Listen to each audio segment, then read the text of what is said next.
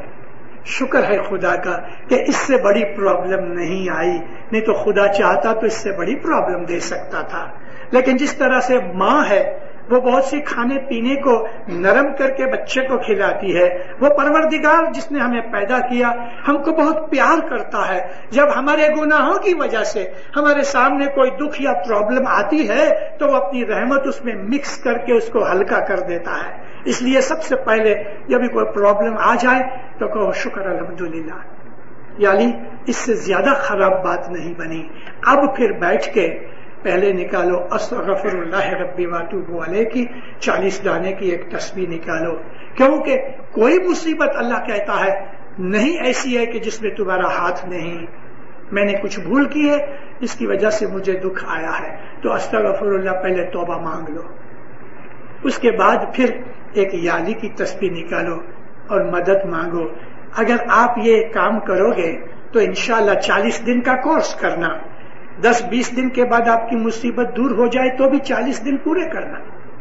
یہ normal condition کے اندر problems دور کرنے کے لیے یہ امبر کی طرح، کستوری کی طرح یہ نسخہ بہت کام آتا ہے.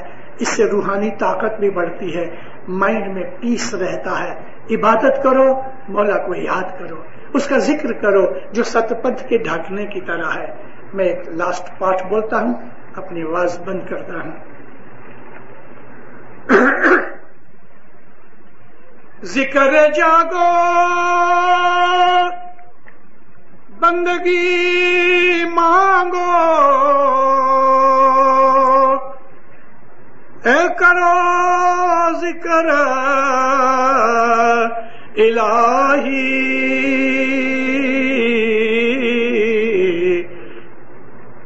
کھری دسوند، یہاں دسوندی نہیں ہے، دسوند ہے. کھری دسوند گت نہ ملا، حاضر بیٹھا سائیں رے، تیرا سونا بھلے را نہیں. ذکر کرو، جاگو. یہ میرے جاگنے سے مطلب، یا پیر کے گنان میں جاگنے کا مطلب من کو جگاؤ. ذکر کرو، بندگی کرو، دسوند دو، جماعت کے میلے میں حاضری دو، تو وہ سائیں مولا تمہارے سامنے حاضر ہے۔